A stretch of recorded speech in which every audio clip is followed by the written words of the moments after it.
Every team, every topic, everywhere. This is Believe.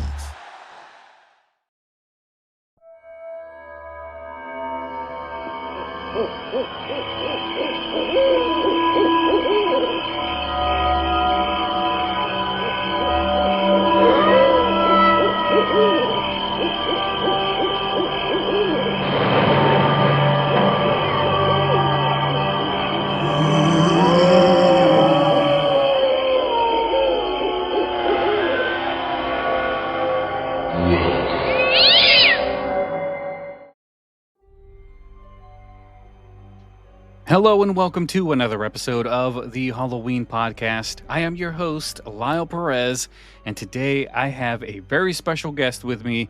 We have Jeremy from actually the Facebook page I posted not too long ago. If anybody was around that wanted to record a episode with me, Jeremy stepped up to the plate. So Jeremy, how you doing? I'm doing good, Lyle. How you doing? Doing good. I am glad to have you here. Glad to be here. From Oregon, by the way. That's where I'm coming to you from. Central Oregon area. Central Oregon. That's quite a bit of ways from me. Yeah, you're what? You're probably, 2 hours away? Two hours behind me? Yeah, I think so. Nice. All right, so I have Jeremy with me, and we are going to talk about home haunts. And the reason I got Jeremy on is because he is a 4-year runner of a home haunt. And he's going to talk to us a little bit about running a haunt and some of the legalities. Well, not legalities really, but some of the things you really got to consider if you're planning on doing a home haunt. So, Jeremy, where should we start? Well, first, I think I'll say that if you were to Google home haunters, you said I'm a 4-year home haunter, and that's all true. It's been quite a few years since I've done one. But we went pretty big for 4 years and really grew it. And if you Google what's the average lifespan of a home haunter, you're going to see that it's about 4 years. And the reason for that is often just burnout. And as fun as haunts are, they are a lot of work. They're not something that you're just throwing together in the month of October and you're done. There's something that you're working on months before, and just a ton of coordination. And obviously it depends how big you're going and what you're doing, but they can really test you. I'd imagine it's a lot like I've been listening to your Haunted America podcast, which has been really cool, going around in all the states, just listening to New Jersey. And I know that you've shared that you're feeling it as you've busted through most of the states now, and you're kind of feeling the just what comes with putting the work in, and that's the same thing with home haunting. You get a lot of that. So home haunters get out there, they work hard. They bust for a while, and then 3 or 4 years into it, they just think, I'm not making money, because it's a labor of love. It's a labor of loving Halloween and the scare and bringing the community together. So it's certainly not something that you're making money, or there's no ulterior motives to it.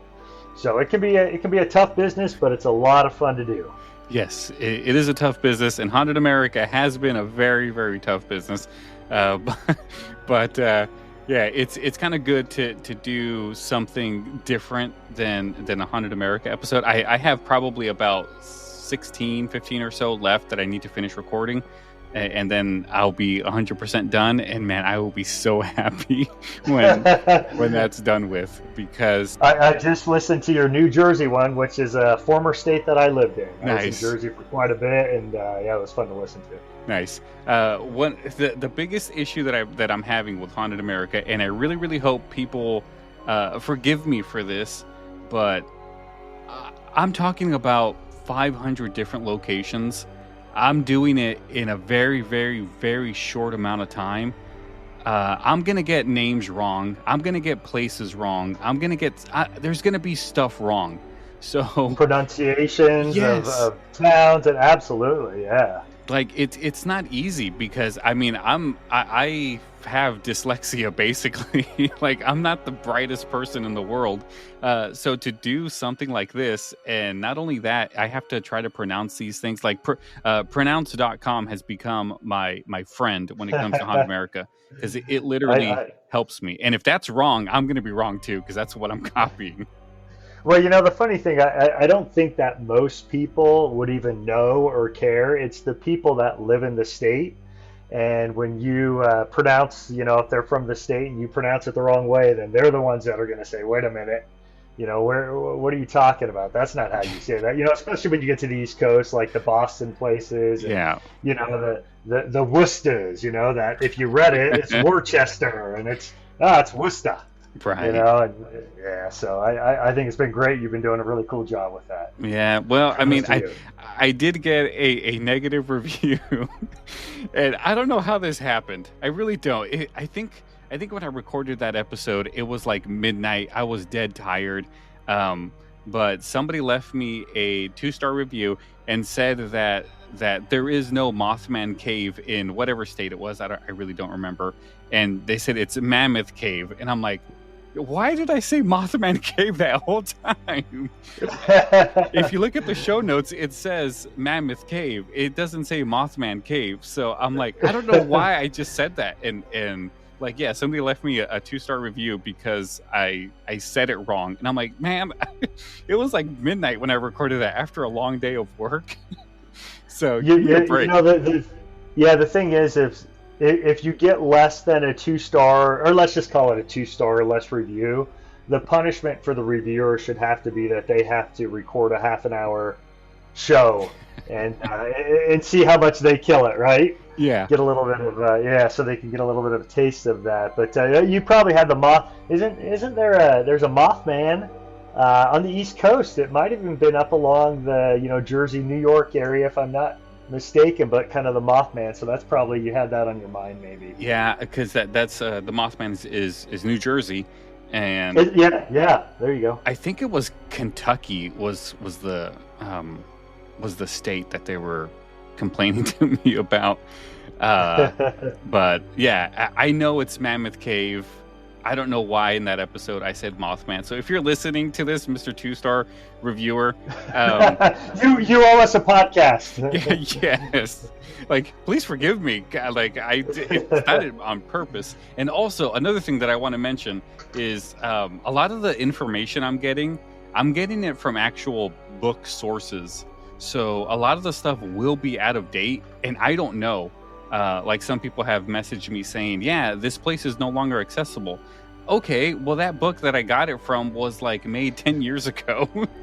The book is hardly accessible. Yeah, exactly. So, the thing is nobody wants the AI generated stuff, right? You can Google everything and find whatever you want, but going to kind of older sources like a book or something, that you can tell that you do that in there, and to me that adds to it. That's a cool thing. Yeah, that's kind of what sparked it, was that I was looking at because I own a coin store. I don't know if I ever mentioned that on the show, but I didn't know that. I went to Books A Million, and I was looking for like different coin books, stuff that I could use to help me grade coins and stuff, and I came across this huge, monstrous book of like haunted locations. And I was like, oh, great, let me look at that. And then I started looking through it going, maybe there's something here. So I went to the library and I started getting a bunch of different books and different sources and stuff. So that's where a lot of this stuff comes from, is there. So, I mean, if it's not current, sorry, I tried. Don't be there. It's part of the gig. Yeah. Yep. I don't want to have to go and look up all of these places, sit on their website for forever, which I do sometimes. I'll go on the website just to kind of see if the place talks about the haunted location, because there's a lot of hotels that do, and there's a lot of hotels that don't mention it on their website. But yeah, I mean, that's a whole other can of worms. So yeah, I'm sorry guys, but I'm trying the best I can. But we're not here to talk about Haunted America. We're here to talk about some home haunts. So, Jeremy, how do we get started on some of these home haunts? Oh, that's a great question. First of all, I mean, I guess it really comes down to, let me tell you how I got started. I think that would be a good way to start that. I never had really a desire to do a home haunt. It never really crossed my mind until I kind of caught that bug, and I'll tell you how that happened. But I grew up I was an Army brat. I was all over the place. I remember distinctly the almost I like to call it the E.T. Halloweens, and that's because I was a child of the '80s, and E.T. was a movie that was big during that time. And when they're trick or treating, doing the whole thing in that movie, that reminds me of when I used to carry the pillowcases around as a kid in the '80s, Yeah. trick or treating around Southern California. And I remember there was a dentist. And it's funny because it often starts with someone who's able to financially do something like a haunt. I think anyone's able to do it. You certainly don't need to be in that position. But I remember some of the early haunts I went to. It was a couple dentists that were doing them. But one of the ones in Southern California was, just a haunt through their house, and you went through, and it was always kind of a cool house that was bigger, and we admired and thought, oh, I wonder who lives there. And he would open it up near Halloween or at Halloween time, and I think it was just the night of Halloween he would do it. And I went through that as a kid, 7, 8, 9 years old, and just thinking how neat that was to actually be in a haunted house. Right. It made me feel real grown up, and that kind of brought about that whole love of the haunt. And we went home afterwards, and we made the next Halloween. We stuffed some. My brothers and I grew up in a family. There were 5 boys. And we would take some of my dad's overalls and stuff them with all sorts of clothes and made a dummy with a fake head. And that's how we handed out candy, as when we'd get home from trick-or-treating, or before, when the little kids were coming around with the fishing line and the arm, and we'd make the arm move up and down. And I guess that was kind of the beginning of my haunt, where you see the reaction from people and you think like, hey, I can do this. Like, that's kind of fun. And fast forward a ton of years later, when I'm married, don't have any kids yet, and I've got 4 daughters right now, but this was pre-kid days. And what sparked getting started in the haunted house for me is I always remembered those things as a kid, and I always loved Halloween and look forward to the holiday. But you kind of play it as it goes in your area sometimes, and it wasn't huge or anything, and so I loved it. I would do some decorations, just some small stuff, and watch the Halloween movies, listen to the music, the whole deal. But the funny thing is, how it started for me was in the town I was living in, which was in the west, a small farming community, a dairy down the street, a lot of farmers in the town, and just kind of a cool old town. And they decided that instead of trick-or-treating as a town that year, the council, that they were going to do a trunk-or-treat. And I'd never really heard of trunk-or-treats. They were kind of new at that point, and I thought, what's that? And found out that it was, everyone was going to come around with their cars and open up the trunks of their car, and kids were going to trick-or-treat there. It was just going to be a safer alternative, I guess. And I'm thinking, we live in safe USA, right? I mean, we're a small-town USA, and super safe, and I just wasn't a huge fan of the whole trunk or treat thing, so I decided as a protest to that, I was going to let people know that, hey, we're handing out of the Davis home, we're handing out king-size candy bars. And so you come trick-or-treating at our house, you're going to get the biggest candy bar you ever wanted, and if there's not a lot of kids, you may even get 2 or 3 of them. And I went out and bought 50 king-size candy bars and thought, we'll see what happens. And, before the night was over, my wife had made 2 more trips into the grocery store to buy king size, because we were just running out left and right. And I don't want to say we saved trick-or-treating, but the trunk-or-treat kind of was a little bit of a fail, and trick-or-treating never died in our town. And after that, I thought, I want to step up a little bit more and just handing out king-size candy bars and putting a life-size prop on the porch and a few cobwebs. I want to do just a little bit more. And so the following year, that's exactly what we did. Is I got my brothers together, who most of them were living in the state at the time, and I said, hey, I need a little bit of help. I want to do a home haunt, and kind of gave them my ideas. And I was a little bit lucky because we already lived in a house that was rumored to be haunted. I mean, our house was built in 1892, 93. So it was well over 100 years old. And again, this was quite a few years ago. This was probably 15, 20 years ago. And we had this old house, people in town, because of how the house looked, it had a flat roof on it. And just people thought it was haunted. And I would have people say that to me from time to time. So we had a pretty good start of a haunted house when you can already have those that lore going around the town, right? And so we decided to let's go a little bit bigger. And my one brother had done some acting in a local theater back in high school, post high school years, the years after. And so he kind of became my point guy and the guy that was going to lead people through the house. And, and I'm a huge fan of, there's a lot of different ways to do a haunted house. I stumbled upon a guy on the internet. So I'd love to give him credit. I just can't off the top of my head think of his name, but he was in Texas and he was a wealthy guy down there that had put on kind of the spare, no expense style haunted house. And he initially would do it and just invite his friends. Then he opened it up to the public, and he said that there were people camping out for days because it was very small number of people that he would put through, because his philosophy to haunting was the storytelling aspect. Yeah. It wasn't, hey, you're going to come in our haunted house and we're going to throw a bunch of jump scares at you. We're going to tell you a story, and you're going to have to problem solve in order to get through the haunted house. And riddles and teamwork and those sort of things. So it's like an escape room. It's actually, this was way before escape rooms to my knowledge, right? Yeah. Escape rooms have come about, I don't know, the last 15, 20 years, however long it's been, if it's even been that long, but that's exactly what it was. It was the problem solving, teamwork to get to the next stage of the haunt. And I had read that, and I'd watched a bunch of this guy's YouTube videos, and I thought, that's what I want to do.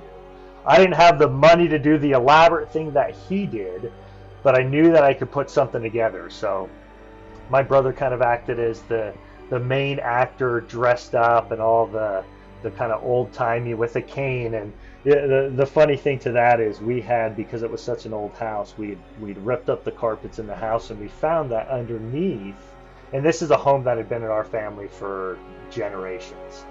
And when we bought it from my parents, who'd got it from my dad's parents, my parents had done a lot of renovating to it, and they'd ripped out the carpets, and they found beautiful pine floors underneath, right? Yeah. And pine's a soft wood.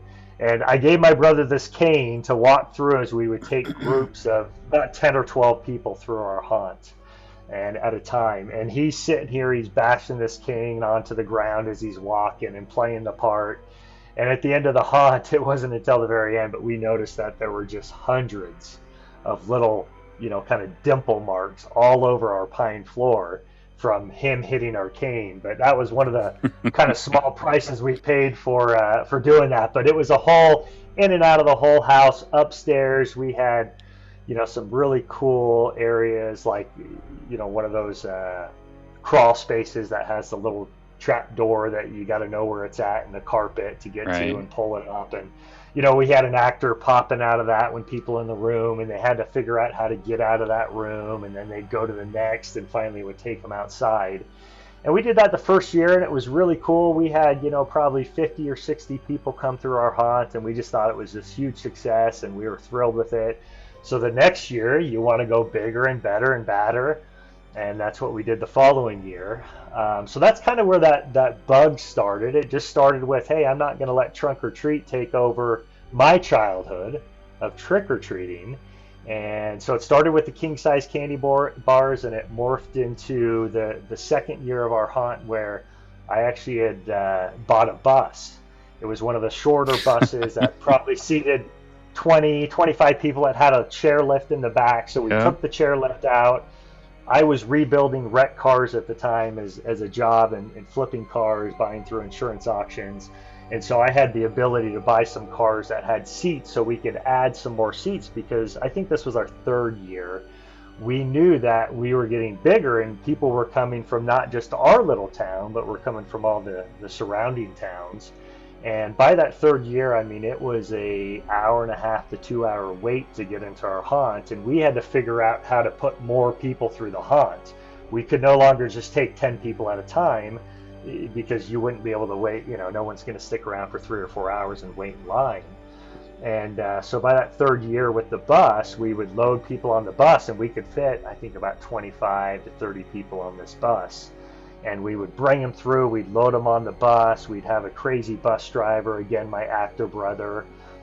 We had my niece, who was about 8 or 9 at the time, and she was a plant for us. And I mean, we rigged that bus up like you wouldn't believe, from fog coming out through all parts of it, to all the windows. You know the bus, how you have to pinch the windows to kind of drop them in a school bus. Right. So we'd pulled all those out. We put little small PVC pipes on the outside that held them up. So with the pull of a string, all these people who thought they were safe in the bus and were getting attacked by all the different characters that we had. And I probably had about, I had my 5 brothers and had several friends. And so we would be attacking the bus, and everyone felt safe because they're in this closed bus until we would pull that. And all the windows on one side would drop and people would rush to the other side. And then we would climb on top of the bus. And it was beautiful because I didn't care about damage to the bus, break a windshield wiper, climb up the windshield, do whatever you want. We just needed the bus to run. I got it Right. for cheap. I had no plans for it after. And so we would come up on top of that bus and stop, and you could hear the screams inside, and we'd drop down through the emergency exit hatch on the top. And you do that, and everyone, they're dispersing to as far away as they can get. And we would grab this 8-year-old girl who was one of my brother's daughters, and people screaming, and we'd hand her up through the emergency exit where we had a harness on her, and we would clip her to the bus, and she'd lay down, throw a blanket over her, so that when people finally exited the bus, when the bus broke down and all the smoke came out, and people would exit the bus, where'd the girl go? And they're so concerned with this girl, like what happened to her? Yeah. And she's laying down at the top, and we're throwing things off the top of the bus. And, Wow. And they're moving along. So it got bigger and it got better, and we just kept doing that until finally the 4th year. And I mean, we would just have these long lines of people that were waiting to get in, and it was a really cool thing, and it was a really exhausting thing too, because you always have grand ideas as a home haunter that you want to do this or you want to do that, whatever it may be. But then you realize you're stuck because you've got people waiting to get in, and you got to move people quicker. And I was constantly running around saying, we got to go quicker. And it kind of took away from some of the detail that I really wanted to put into our haunt. But I guess what I'm saying is we grew bigger than we probably wanted to grow, Yeah. which was really cool to see on some aspects, but made it hard on other aspects because it took away some of the real detail that we wanted to have within our haunt. And jump scares are amazing. They're great. People pay a lot of money to go to professional haunts to have that happen. Everyone's been chased by the chainsaw wielding creature of some sort, right? That's kind of the end. They chase you out with a chainsaw, and it gets your heart racing, and people love that. And some people say, oh, it's so cliche, it's where it's at. So I really think that if you're willing to put the time and effort into wanting to scare people, do a home haunt, you really can't go wrong in the way you do it, and you'll find yourself tweaking it year in and year out. And hopefully you'll find yourself running into that same problem of having so many people that you've got to figure out, okay, we can't just put 10 people through at a time. We got to put 30, or it's not going to work out. But there's a lot of ways to do it, and it's really, from the cliche clown rooms to the psych wards to the guts and gore rooms, which wasn't my style at all. My style was more the storytelling aspect of Yeah. it. It was more the teamwork aspect and trying to figure out a problem and solve a problem. And we had that, and we had things go wrong with that. We had one of those, what do you call those balls where you touch them and they follow your hand? You put your hand on it and you move your hand around, and it's kind of got these lines inside that, and it makes a little zapping sound and it follows your hand. You know what I'm saying? I can't think of what they call those right now, but we had one of those hanging up, and we had some of those, the ball pits from McDonald's, ball pits that you'd see. The good old and days. People would have to come in, the good old days, and they'd have to get one of those balls and destroy this floating orb. That was one of those things that I was describing, and we had some kids come through one time, and they decided to bring, or one of them had something hard in their pocket, and they threw that at it and shattered it. Wow. Instead of throwing one of the balls. And so you're going to have a few things like that happen that are unexpected, But overall, an amazing experience running a haunt. Gosh, I don't think I answered your question. I don't even know if I remember what your question was, but that was where we got into the haunt and getting things going together. And I'm really a huge fan of haunts that flow. To me, it's a little bit strange to go into a haunt, whether it's a professional or a home haunt, and you've got, the psych ward room, and then the next room is full of clowns, and the next room is a pirates theme, and on and on. And, that doesn't mean that's not the right way to go. I've just always loved ones that had a little bit more of a theme overall, and it all tied in and it all flowed. And one year we kind of mixed in some type of clown things, which I'm not a giant fan of, but I also like to give the people that were helping me the ability to make decisions and say, okay, you've got this 100 yards of the haunt, you've got the garage and, the first 50 yards of the outside, come up with something. Here's our theme. And, I had a friend, we called him Worm, Kyle Johnson, who was just a great builder, and I didn't have those skills. So it's always good it's not what you know, right? It's who you know. Right. And he took a motor out of an old washer and dryer, took a motor out of that, and he built a vortex, those spinning vortex where you walk through the tunnel in our garage and it feels like you're walking sideways. And I've been in those in haunts, and they've always been cool. But I'm telling you, this one that he built just using wood, this motor, Visqueen, and painting it with all sorts of fluorescent black light type paint was unbelievable. And it was, I don't know, it was probably 35 feet long. It wasn't huge, but the best one I'd ever been through. And he just built this amazing thing. And, it would break at times, and he would jump in there and fix it in full costume and make sure it was working again. And he would build coffin popper props out of old suits that I had, and just some really amazing stuff. So that would be a piece of advice to haunters is you've got to get some people on board with you that have that same enthusiasm for bringing the community together, for scaring people, for telling people a story, for whatever it is that you're looking to do, and giving them that opportunity and letting them be creative as well and bring that about. And, I've got, like I said, I have 4 brothers that are amazing. They all love the haunted stuff. I'm going to Salem next week with one of my brothers in Salem, Massachusetts, and we've been there before, and just to kind of experience that during the Halloween season for a little bit and do something for us, because we've got kids, and we do a lot of the Halloween stuff with the kids, but it gives us that chance to go out and do something for us. So getting people involved and having them be part of it is huge, because if you try to do it all on your own, it's not going to work. Man, it's not going to work, and you're going to get burned out in a year. You're not going to make it to that 4-year mark. And when I was going, I thought, there's no way I'm burned out at 4 years. I knew that going into it. I thought, no way. And we ended up selling the house and moving out of state. And I went back 1 year after I sold it. And we did it one last year, kind of one last hurrah. And all my brothers at that time lived out of state. Mm-hmm. So the expense of bringing everyone in to do it, and the last year was really cool, and it was kind of a final send-off for our haunt, and just bigger and better, and it just got that every year. So, but yeah, by the time I got to year 3, I was thinking, I can see where that burnout comes, and my wife was going, are you sure you want to do that again? And I had mentioned to you when we were talking about doing this podcast, there's a really great documentary that I'd suggest anyone watch, called The American Scream, and it goes through and it talks about it basically follows 3 families around, different families around in the Massachusetts area, small town Massachusetts, that are home hunters.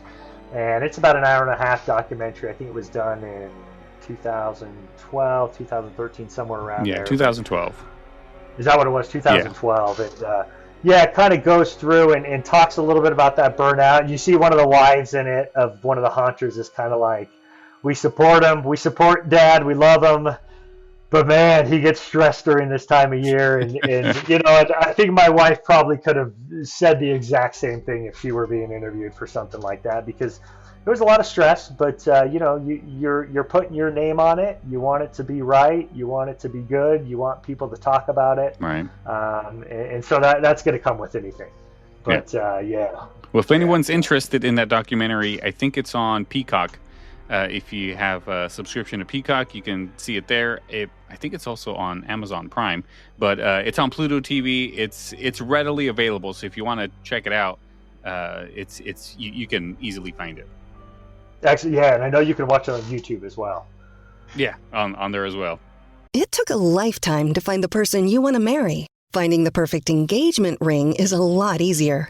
At BlueNile.com, you can find or design the ring you've always dreamed of with help from Blue Nile's jewelry experts who are on hand 24/7 to answer questions, and the ease and convenience of shopping online. For a limited time, get $50 off your purchase of $500 or more with code POD at BlueNile.com. That's $50 off with code POD at BlueNile.com. Yeah, when I think of like as you were doing your humongous monologue. Yeah, I'm sorry, that was big. That's okay. That's all right.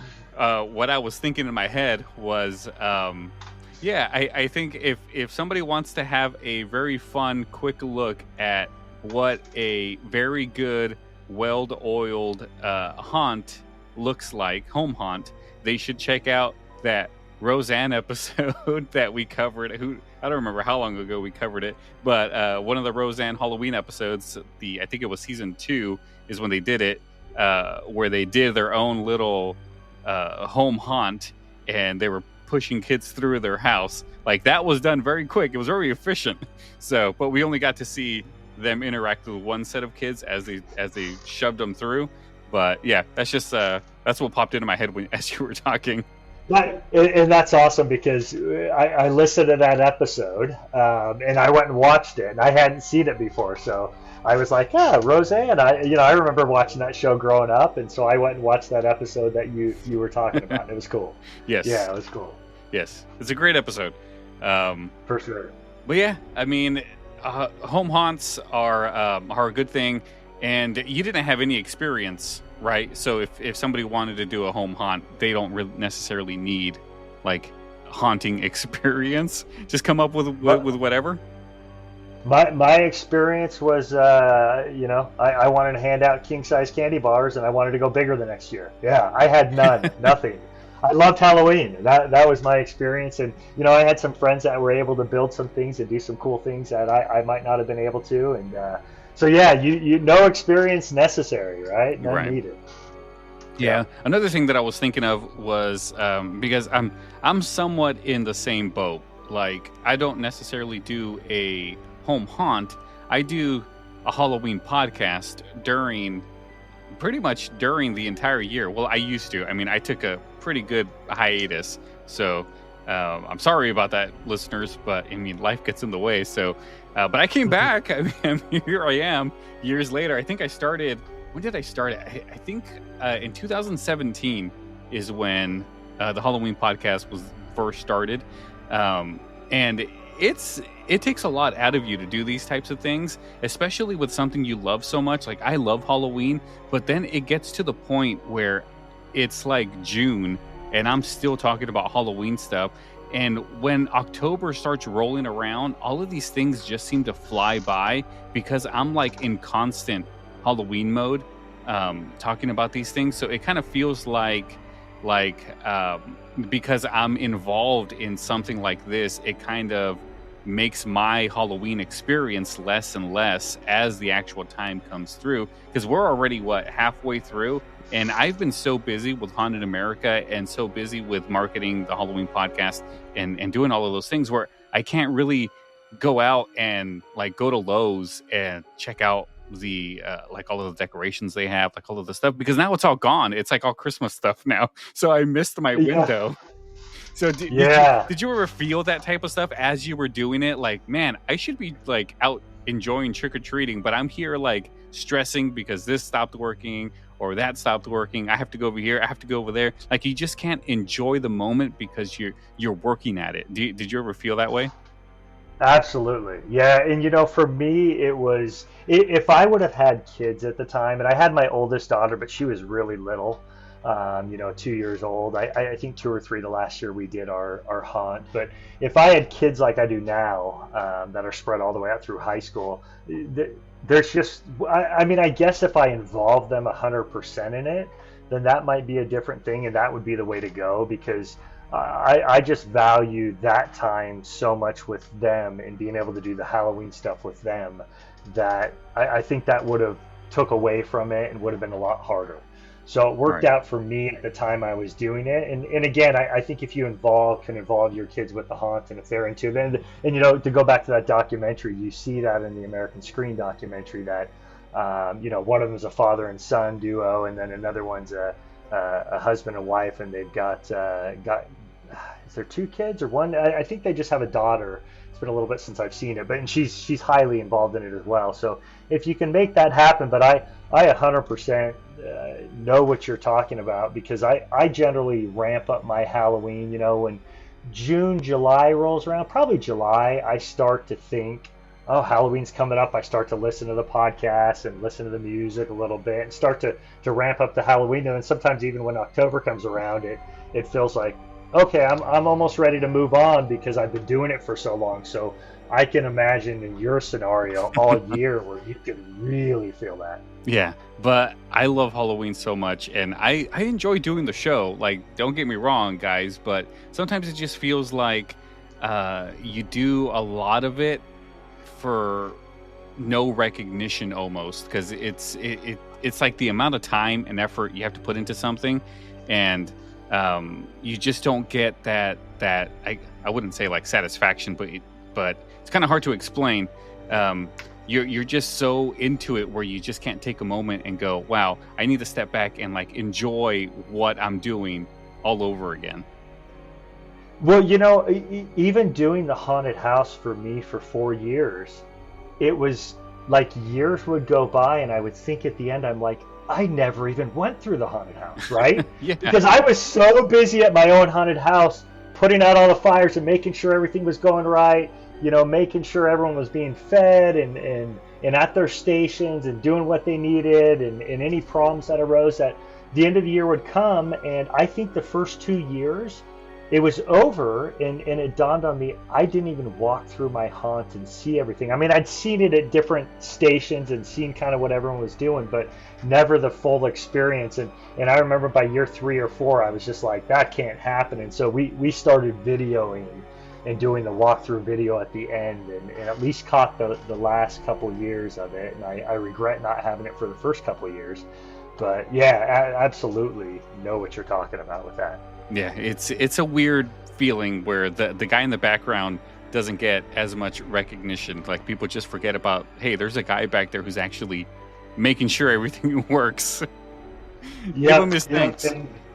Yep, and everybody not everybody, but you always have the people that want to leave the 2-star reviews or say, hey, it could have been better if this happened type of deal. And it's like, okay, pal, go ahead and do your own hunt and let's see how it goes, yes. Or your own podcast or whatever. That's exactly where I was leading to. So, yeah, no, I get that. I get it 100%. And I think most people get that. Yeah. I mean, if anybody does something like this, they'll definitely understand what we're talking about. Yep. And I don't know that you can understand it unless you've done it or put yourself Right. in that position in something else, right? Right. But yeah, let's change gears a little bit. And for stuff like this, did anything ever happen to the point where somebody might have gotten hurt? Did you take any extra precautions to make sure everything was as safe as possible? Did you have like any first aid kits on hand or anything like that, just in case something were to go wrong? Yeah. That was huge for me. That's a huge concern for me. I was from the get-go. And, back then when I was doing it, I'm not sure the liability issue was quite as concerning as it is today. It seems like it just ramps up every year. And I'm sure there's a lot of things you have to put in place nowadays. I mean, I know for professional hunts, they jump through every hoop that there is to be able to put their hunt on. Yeah. But yeah, I was always concerned about that, and wanted to make sure that never happened, and would certainly scale down some things to ensure it didn't. But at the same time, I always like to go, I'm a person that likes to kind of go to the edge if I can. And I always like to, because that's where it's fun, and that's often where the real kind of Halloween magic happens, is when you're going to the edge. But again, I didn't run the type of haunt that we ran was more of a problem solving, more of a storytelling and entertaining, and not a lot of like actors that were going to be in your face and potentially knocking you over, or somebody else potentially doing something. I mean, I mentioned about jumping down in the bus, and that was always concerning because you get some unruly teenagers in there who want to be the hero, right? And you never know what can happen. And I got a brother in particular, my eldest brother, he's not afraid of a fight, and so I'm kind of like, okay, I don't know if I can jump him down to the bus, because if a teenager wants to lip off or something, I need somebody that could be there and not have a problem with that and know how to deflect that. And so that was always a concern. And we never really had a problem. There was, the one thing that comes to mind is, I got this. We had a military surplus store close to our hometown, and that's how kind of out in the sticks it was. And this military surplus store just had really cool stuff, from old parachutes and things that you could use I mean, we bought an old bomb from that and set that up. And I was doing cars at the time, rebuilding wrecked cars, so I bought a couple cars that had caught fire. And we're just burned, and bought them for a couple $100, the worth of scrap metal, the price of scrap metal, knowing that afterwards I could just scrap them and break even on them, and hauled them home and had that as a theme one year. And but I got at this surplus store one of those big barrels, like the burn barrels, right? But it was a plastic one, a big drum. And so the plastic ones don't weigh a ton, but we had the idea of when people were coming off the bus, it was the bus year as we call it. And when people were coming off the bus, as the last person came off, and we zip lined off the bus, had zip lines set up, guys on harness, and they'd go flying over the crowd. And so I was worried, like, okay, what if the line breaks? What if, so, we did all our checking, and we just made sure everything was, crossing the T's and dotting the I's type of stuff to make sure, because we took some risks. But with that barrel, we would have one of our characters stand up and hold that barrel over his head, and then he would throw it.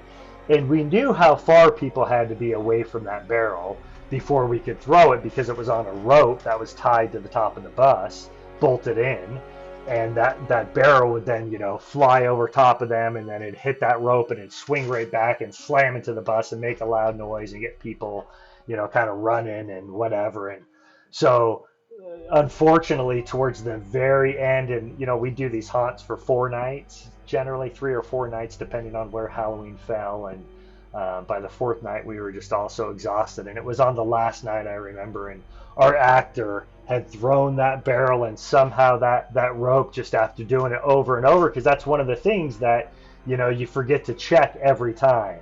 And despite we were trying to do that and make sure everything was tied up and there could be no problems, and it came untied from the rope, and it actually clipped somebody standing down there. I actually didn't even know about it, and I happened to know the girl, because she messaged me after and just said, hey, just to let you know this happened. And I was mortified, and I hadn't even had the chance to talk to the actor, and I don't even remember if he knew it had happened. He knew it came untied, but I don't think he knew that it actually kind of hit someone, and no one was hurt, and it was fine. And she just said, no big deal, loved your haunt, it was great, just wanted to make sure you knew that it happened, type of deal. And I profusely apologized, and what could I do, and I'm so sorry, and the whole things. But you do have to take precautions, because things can happen. And one year we decided to use real tiki torches instead of the fake ones, with the LED lights, and the fake ones are pretty amazing nowadays, so you almost don't have to use real ones. But we used real ones, so we had real fire going and lighting a path with tiki torches, and I knew, I knew what could happen. I knew that it could get knocked over, and so we made sure to position people there that were on top of that, and that was their job, to make sure that, if anything happened, they were on top of it right away. But there's certainly liability that comes along with inviting people onto your property any time of the year, let alone Halloween when Yeah. you're purposely trying to scare them, right? Yeah, especially now. Like now, it's you got to have a waiver for everything. Absolutely, and you've got homeowners that are going to be involved with everything, and can you even set up and do it? So there's a lot of things that you have to check before, and make people. And at that time, we did not have anyone sign waivers. If I were to do it today, again, that was 15, 20 years ago. If I were to do it today, it would be different. I think you'd have to have people sign a waiver, and even a waiver that's limiting your liability on the premise or property damage or people getting hurt still is not a foolproof method by any means, but it certainly is helpful to try to steer in that direction. Right. Yeah. I mean, you can never be too careful when it comes to this type of stuff, because honestly, it just takes one person to ruin it for everybody. Like that old saying, it just takes one, and that ruins it for everybody. Yep, for sure. Yeah. And we fortunately never had that. Well, that's good. That's very fortunate that none of that happened. Because I would think most people would just rather enjoy it than cause a stink. I mean, this is me personally, but if I was going through one of those things and I tripped over something, I mean, that was my fault. I'm not gonna start saying that I'm hurt and steal the person putting on the haunt just for the heck of it. Yeah, and I think you're certainly in the majority. Most people aren't going to do that, but you're always going to have people, and there are even potentially people that are looking for an opportunity. So doing it now, you absolutely have to cover yourself. You had asked about first aid kits, and we absolutely had that on hand. We were ready to go with things, and I don't think we ever had to use them besides maybe one of our actors. Actually, one year, and I didn't need a first aid kit for this, but it reminds me, one year, and again, our home was over 100 years old. Yeah. And as I was walking to my next station, and our line wrapped around our old porch that had the old wrought iron railing on it, and I was walking through, and there was a kid that was putting his face up to the window, and there was a screen door, so he was putting his face up against the screen door, and then we had an old door, 100 years old, had around it, it had all the stained glass type of deal, but the middle piece was just a regular piece of glass. And I was just walking by and thought, hey, I'm going to scare the kid. And so I kind of banged on the window with my hand, and I put my hand right through the window. I mean, full on through the window, glass shatter, everything. Oh, man. I hear the kid going, he just broke the window. Was that real? Like, what, and he's doing that. And I played it off like it was, it was all part of the deal, because all the broken glass had just hit the screen and fallen down, so it didn't actually go out into where the line and crowd was. And I had a glove on, so no big deal. But we'd have cuts from time to time, and just with our actors. And so you absolutely need to have that on hand. A fire extinguisher, those precautionary things that are important to keep the safety at a top priority. Yeah, you can never be too careful, really. Never. Yeah. And one thing I will say, if a home haunter does have any type of line, one thing that I think like your Disney does right is with their lines, the entertainment factor about it, right? You're standing in Pirates of the Caribbean and you're getting ramped up because they've got all sorts of things going on, or you're standing in the line for the Haunted Mansion and the music's playing, the water's spitting out of some of the things, and the fog's going, the scenery is just unbelievable. You hear the organ music, and you're reading the headstones, and so the entertainment in lines, and that's something that the professional haunts have got a lot better at in the last 10 or so years, is entertaining people in line. And when you're running a home haunt and it's a small budget, not a lot of people, I found that just having a lot of props out there, having things moving, and having a movie playing. We would put on a movie. I mean, my favorite Halloween movie has always been The Village, the M. Night Shyamalan. Just kind of that storytelling and the scenery of it. And so we would have a movie out there playing that was appropriate for everybody, so that people waiting in line could have something to do and watch. And then we kind of upped it through the years.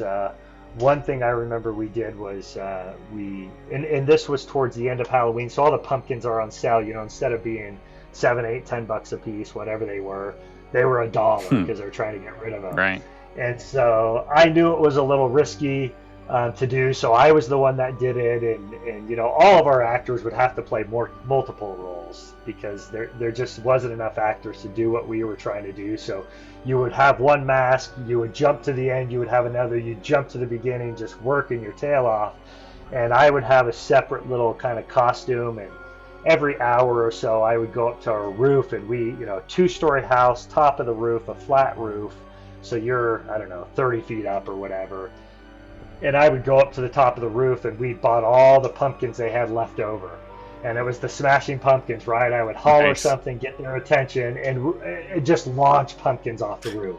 We had the line snake around, so I had this big open area, and we would launch pumpkins into this open area, and, you know, they'd hit the ground from that height and just explode, and people loved it, and it was entertaining. And you do that once every hour, and everybody in line got to see that at some point. And they, you know, people would talk about something small like that. That was just, you know, even the waiting in line was so cool because this happened or that happened.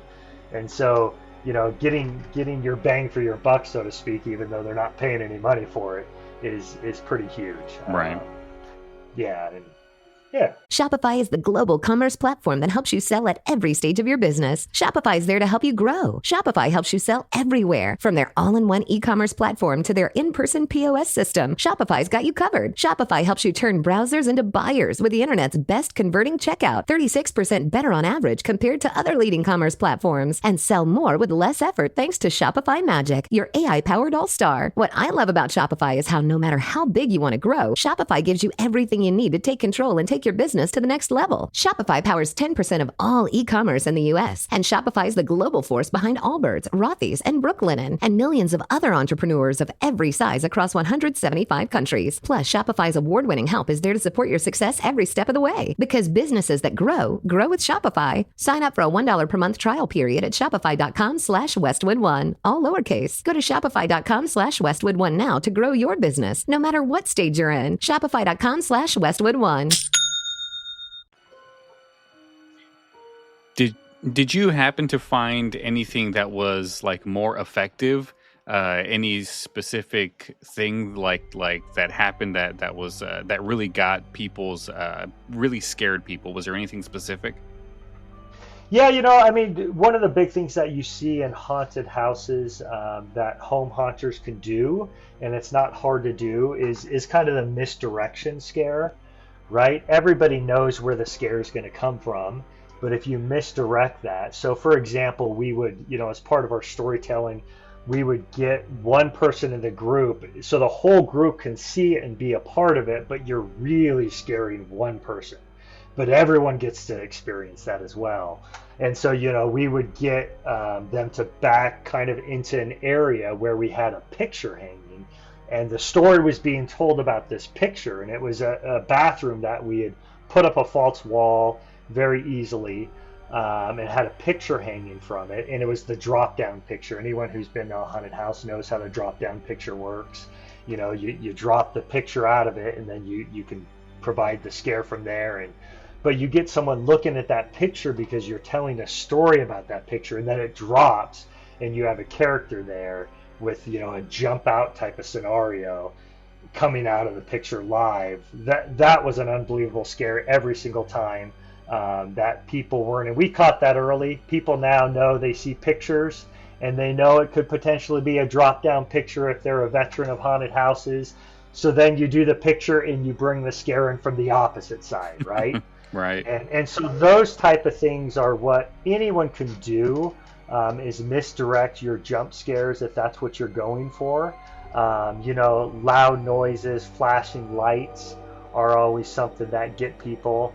I'm a huge fan of playing on people's phobias. You know, claustrophobia, the feel of being trapped, if you have the ability to do something like that, or, you know, the fear of whatever it may be, heights or spinning, you know, with the vortex tunnel, and also music. I think that's something that a lot of even the professional haunts get wrong, is they just don't put the focus on the music. Are you familiar with Midnight Syndicate? Yes. The band? Yes. You are. Midnight Syndicate is, in my opinion, they are, you know, they're the gold standard. I've got every CD they've ever put out. I know that's old CD, nowadays you just do everything on your phone, but I'm a huge fan of Midnight Syndicate, and we use their music everywhere, and they've got a lot of different styles and types to fit different rooms. And, nothing is worse than walking into the Spirit Halloween store and they're playing Taylor Swift. Nothing wrong with Taylor Swift for those Swifties, but I'm not going to the Spirit Halloween store for Taylor Swift. I'm going there and they play kind of the pop and the modern music that the kids like. And to me, I'm just like, oh man, it just ruins the experience of being in there. Right. When a Midnight Syndicate in the background or even a sounds type track where it's playing, wind howling or scenes from the graveyard or whatever it may be. So music is big. If you can use music in your haunt, and we almost made sure there was nowhere you could go in our haunt that there wasn't some type of background music or noise that was being played. That right there just can take your haunt from a 6 out of 10 to an 8 out of 10 just by playing music. And so home haunters can certainly use that to their advantage. And, live actors, nothing's going to replace a live actor, right? It's hard because it's a person you got to have there. There's a lot of cool props you can do. And you can buy props, and that's all great. When we've bought props in the past, we always make sure to kind of dress those props up and make them our own. So that, you don't look at that prop and go, oh, I saw that in Spirit Store the other day, or, oh, I saw that here. You can buy a prop and you can change it by dressing it in different ways or doing different things with it. I've got right now, we've got we kind of have an adjacent building. We call it our game room building at our property here, and that's where we set up for Halloween instead of, my wife got tired of everything being in the house over the years, so we do it in here because we've now got the space and the property for it. And I've got a prop that, the head broke off after years of storing and back and forth, and the head finally broke off, and I don't want to take the time to try to attach it. So right now he's sitting in our game room as a static prop, and his head is looking down, and he almost looks like a hunchback looking down. And so any of my kids, when they bring friends in, they're kind of like, what's going on? And they kind of dip down so they could see his face. And so, that prop that's broken is still an amazing prop. And I'm like, I'm never going to fix it. It works. It's awesome, right? Right. And so, yeah, there's a lot of different things that you can do like that. Obviously, lighting's big, using the right lighting. And I always wrestled with that because you don't want too much lighting, but at the same time, you've got to have enough lighting so people can see. And they're not going to trip on something, and you got to light all your walkways, and that's where you can use the LED lights that they have now and different type of lights. And the strobe lighting can be too much for some people, so if we use it, it's in a very small area and it's not an overbearing type strobe thing. But a lot of different scares that you can employ. We did one year where I kind of hate the Visqueen haunts, but unfortunately you have to, oftentimes because of space, you have to run Visqueen and direct people through using that. But because we were using so much of that, we were thinking, what can we do with this to make it better? And in a room, we bought a bunch of the 99-cent Jason hockey masks that you put a bunch of black lights on them. Right. They light up and they're amazing hanging there, right? And we just hung dozens and dozens of these all over. Well, then a character dressed in all blacks wearing one, you have no idea. Right, that's a good one. You can't see, and so they're walking around bumping into these masks, and the character can see them, but they can't see the character, and so an easy way to get a scare there that's just never gonna be seen and gets people every time. And sometimes it's those simple ones that we spent very little money doing and very easy to do, and that was one of the more talked about things where to me it was a little bit more of a throwaway room, like, hey, it's just one more room to throw people in to give them something else, and that for a lot of people was their favorite part. So you can't discount and just be like, what you think is going to be the very best isn't always going to be. What you put the time into might be a disappointment because people didn't really take it the way you wanted it, Whereas the one you put the least amount of time into, sometimes it's the best thing. So you just got to stay open for that. Right. Yeah. Well, we've been going on for about an hour talking about these hunts. Wow. I know. Look at that. And well, my monologue lasted a half an hour, so well, you want to know the crazy thing is, I had a whole list of questions that all got answered in your big opening monologue.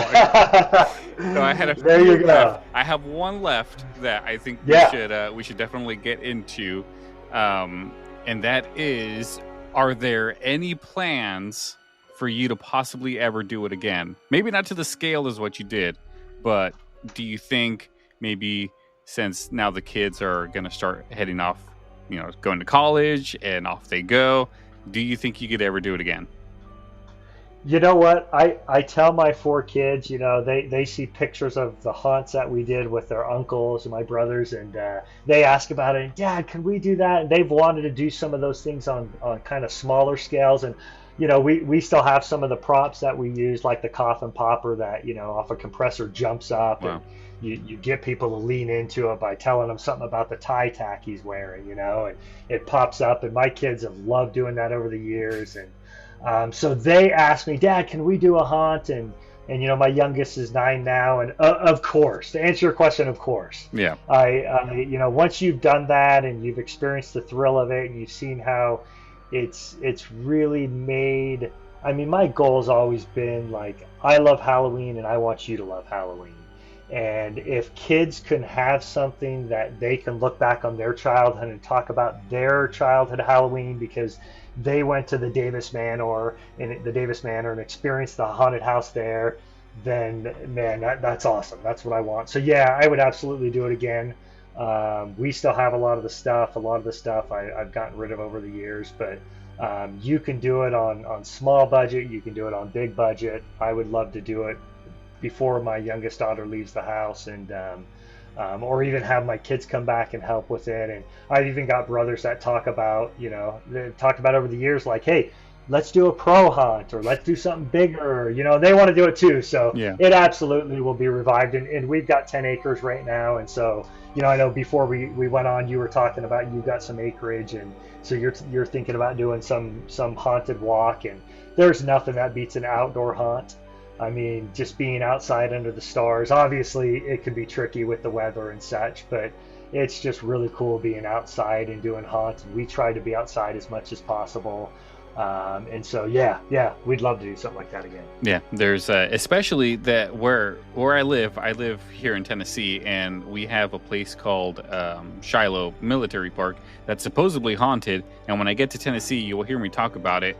And my property is probably about 10-15 miles away from it, but there was a lot of Civil War stuff that happened in this whole area. So who knows, maybe if I ever do my haunt, I don't have to do anything. The ghosts will just take care of it for me. There you go. There's nothing. No more ghosts that come from that era than the Civil War than anywhere else. I mean, you got it. Yeah. I'm on the track. Well, yeah. All right.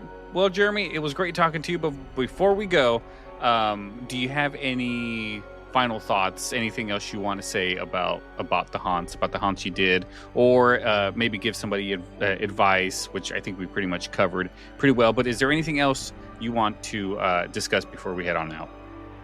Maybe I'll just end briefly with this. I talked about some of the elaborate nature of the haunt that we got to, and we started fairly big the first year, but certainly a lot smaller scale. But honestly, like, when people pay money to go through a professional haunt, they're going to be critical. They're going to expect, because you go through a professional hunt now, you're $25-$35. When people come through a home haunt, and most home haunters aren't looking to make money on it, different liability comes in if you're charging people. Whereas if you're just doing it, and a lot of times, it's a great idea to do something for a local food bank or whatever, but don't feel like you have to go big in order to do a haunt. I mean, honestly, if people just walk through, 30 feet of your house or 100 feet of your backyard, and they walk through a spider web that hits them in the face, and something pops out, and that's all it is, that's awesome. You're giving kids, you're giving adults an experience. You're allowing them to have a Halloween memory that they can look back on and keep this tradition of Halloween alive, because the day and age we live in, you never know. I mean, Halloween could die, trick-or-treating could become a thing of the past, something, we used to do. So it moves it on to the next generation. So don't feel like you have to go big in order to do something. It could be something on your porch as they come to grab candy, a little scare, a little this, a little that. I've made kids cry with some scares. I try to be sensitive to that and try not to have that happen if there's kids. But, it's a great story to tell later on for the parents. And I've known some of the parents, and they still tell the story about, when you were in your costume that you built on all four stilts, kind of the Night Walker type thing that came from the Jim Henson movie, The Dark Crystal. And I built one of those, and you made my kid cry because you got right down in his face. And yeah, it's not what I was trying to do, but you know what? You're still telling that story 8 years later. Yeah. When Halloween comes around, and so you're creating memories for people. So do it. Yeah. Don't hesitate. Just do it. Yeah. Just make it memorable I guess what you really need to do is just make it memorable. Doesn't have to be big, doesn't have to be extravagant. Just do that one little thing that's really going to stick in somebody's head. And add something the next year if you want to. Don't if you don't. Yep. Yeah, you're in charge of this. So if you want to do it, do it. If you don't want to do it, don't do it, because you probably won't put the love and effort you need to if you don't want to do it. So, yeah, I encourage you guys, if you guys are thinking about doing a haunt this year, you got, I don't know how many more. I don't even know when this episode's going to release, but right now it's like we're weeks away from Halloween. So I might release this episode sooner rather than later so you guys can hear this. But if you're thinking of doing a haunt, go for it. Like, please go for it, because we need to keep the Halloween spirit alive. We need to show that Halloween is, not anything bad or evil. It's a time for us to have a good, fun, scary time. That's what it's all about. Well said, brother. I like it. Thank you. All right. Well, Jeremy, thank you so much for coming on the show and talking some home haunts with me. Maybe I will have you on again, and maybe we'll take a look at that documentary. So maybe we can have a nice further discussion. But I think we kind of covered it all. That'd be amazing. Yeah. Thank you, Lyle. Perfect. All right, guys. Well, I will see you later. Have a good night.